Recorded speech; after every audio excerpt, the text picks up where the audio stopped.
శ్రీ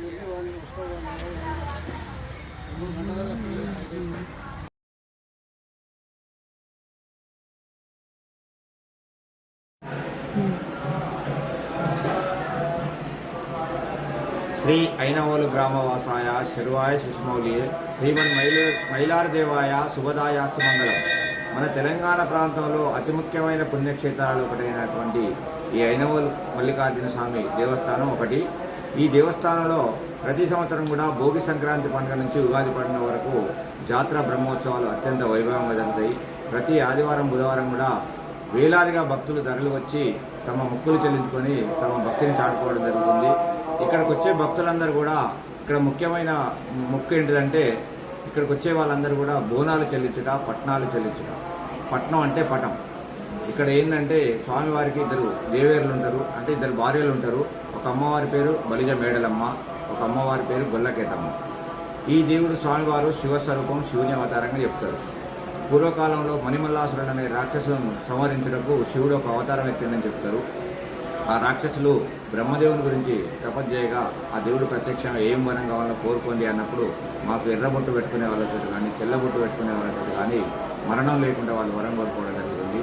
ఆ వరగర్వంతో వాళ్ళు దేవతలను, ఋషులను అందరినీ ఇబ్బందులకు గురి చేయగా అప్పుడు వీళ్ళు మొదటగా శ్రీ మహావిష్ణుమూర్తి దగ్గరికి పోయి వేడుకనగా నేను కాదు ఆ శంకరుడే మీ కోరికలు తీరుస్తాడు, మీరందరూ కూడా స్వామివారికి మొరపెట్టుకోండి అంటే మళ్ళీ వీళ్ళంతా కూడా పరమశివుని దగ్గరికి పోయి వాళ్ళ కోరికలను చెప్పుకోగా వాళ్ళకు అభయం ఇచ్చి పంపించడం జరుగుతుంది. వాళ్ళిద్దరిని నేనే చంపుతా, నా చేతనే వాళ్ళు సవరించబడతారని వాళ్ళకి అభయం ఇచ్చి పంపించడం జరుగుతుంది. ఆ రాక్షసులను చంపేటందుకు శివుడు ఒక రాజుగా జన్మించడం జరుగుతుంది. ఈ దేవుడు కర్ణాటక ప్రాంతంలో మైలార్ అనే గ్రామంలో జన్మించడం జరిగింది. అక్కడ కొంతకాలానికి ఆ రాక్షసులతోటి యుద్ధం చేసే సమయం వచ్చినప్పుడు వాళ్ళు ఎర్రబొట్టు పెట్టుకున్న, తెల్లబొట్టు పెట్టుకున్న చనిపోరు కాబట్టి పసుపు పూసుకొని వాళ్ళని సవరించడం జరుగుతుంది. అందుకే ఈ దేవుడు ఉన్న దగ్గర పసుపును విరివిగా వాడతారు. అంటే కిలోల కొద్దిగా స్వామివారికి తీసుకొచ్చి స్వామివారి చేతిలో నుంచి బండారి తీసుకుపోయి వాళ్ళ ఇంట్లో ఎవరికైనా ఆరోగ్యం మంచిగా లేకపోతే వాళ్ళకు ఔషధంగా నోట్లో వేసి ఔషధంగా వాడడం కానీ, పంట పొలాల్లో చల్లుకోవడం కానీ, ఇంటి పరిసరాల్లో చల్లుకోవడం కానీ చేయడం జరుగుతుంది. ఈ స్వామివారిని ఎందుకంటే ఇక్కడ పట్నాలు, ఈ పట్నం ఏంటంటే ఈ స్వామివారికి ఇద్దరు దేవేరులు ఉంటారు. ఒక అమ్మవారు బలిజ మేడలమ్మ. ఈ బలిజ మేడలమ్మ అంటే పార్వతీదేవి. ఈ బలిజ మేడలమ్మను ఈ స్వామివారు మొదటి దేవేరిగా కర్ణాటక ప్రాంతంలో పెళ్లి చేసుకోవడం జరుగుతుంది.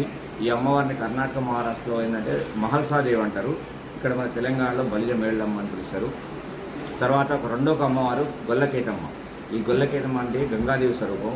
ఈ గొల్లకేతమ్మను మన తెలంగాణ ప్రాంతంలో పెళ్లి చేసుకోవడం జరుగుతుంది. ఇక్కడ ఈ గొల్లకేతమ్మని పెళ్లి చేసుకున్నారు కాబట్టి ఇక్కడున్న గొల్ల, కుర్మ, యాదవ కులస్తులంతా కూడా మాడపడుచుని చేసుకున్నాడు మహాదేవుడు అని వాళ్ళ ఒగ్గు భాషలో ఈ దేవునికి వచ్చుకోవడం. ఇక్కడ పట్టణాలు వేసేది ఏంటంటే పటం అంటే ఏంటంటే వాళ్ళ ఒగ్గు పూజారులు వాళ్ళ కథ చెప్తూ వాళ్ళ భాషలో స్వామివారి కళ్యాణం చేస్తారు అన్నట్టు. అంటే ఇక్కడికి వచ్చే వాళ్ళు ఎవరైనా కూడా ఈ కళ్యాణం ఈ పట్నం అనే కార్యక్రమం చేస్తారు. మన తెలంగాణ ప్రాంతంలో ఆచారం ఏంటంటే కూడా ఇళ్లలో కూడా ఈ మల్లన్న దేవుడు పండుగలు చేసుకుంటున్నారు. అంటే ఆ దేవుడు కళ్యాణాలు చేసి వాళ్ళ భక్తిని చాటుకోవడం జరుగుతుంది.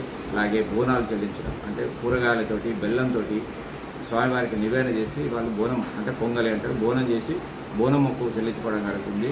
అలాగే స్వామివారికి పిల్లలు పుడితే పుట్టు వెంట్రుకలు దిగుట, కోల్యాగాలు కట్టుట, అలాగే జాతర ఉత్సవాల సమయంలో రథసేవ తిప్పుట, మరియు స్వామివారి కళ్యాణాలు, అభిషేకాలు, అర్చనలు అన్ని రకాల మొక్కుబడులు చెల్లించుకోవడం జరుగుతుంది. మహాశివరాత్రి సందర్భంగా 5 రోజులు ప్రత్యేక బ్రహ్మోత్సవాలు కూడా నిర్వహించడం జరుగుతుంది. అలాగే ఈ దేవాలయంలో ముఖ్య కార్యక్రమం ఏంటంటే ఆ మహాశివరాత్రి రోజు ఒగ్గు పూజారులతో దేవాలయం ముందు భాగంలో పెద్ద పట్నం వేయించడం జరుగుతుంది. అలాగే రాత్రికి స్వామివారి శివ కళ్యాణం ఉంటుంది. అలాగే ఉగాది ముందు వచ్చే ఆఖరి ఆదివారం కూడా సుమారుగా 50 అడుగుల విస్తీర్ణంతో పెద్దపట్నం కార్యక్రమం నిర్వహించబడుతుంది. స్వామివారి కళ్యాణం కూడా నిర్వహించబడుతుంది. అలాగే ఉగాదితోటి జాతర బ్రహ్మోత్సవాలు ముగుస్తాయి. అలాగే ప్రతి మాస శివరాత్రి రోజు, మాస సంక్రాంతి రోజు కూడా ప్రతి నెల ఒక శివరాత్రి, ఒక సంక్రాంతి రోజు వస్తుంది. ఆ రోజు స్వామివారికి మహాన్యాసపూర్వక రుద్రాభిషేకము, స్వామివారి కళ్యాణము, రుద్రహోమము, అలాగే ఒగ్గు పూజలతో పెద్దపట్నం కార్యక్రమం కూడా నిర్వహించబడుతుంది. అలాగే ఇక్కడికి వచ్చే మిగతా కార్యక్రమాలు కూడా ప్రతిరోజు కూడా ఉదయం 6 గంటల నుంచి మధ్యాహ్నం 1 గంట వరకు దేవాలయం తెరిసే ఉంటుంది. అలాగే మధ్యాహ్నం 3 గంటల నుంచి రాత్రి 8 గంటల వరకు కూడా దేవాలయం తెరిసే ఉంటుంది. ప్రతిరోజు కూడా స్వామివారి దర్శనాలు విరివిగా జరుగుతాయి.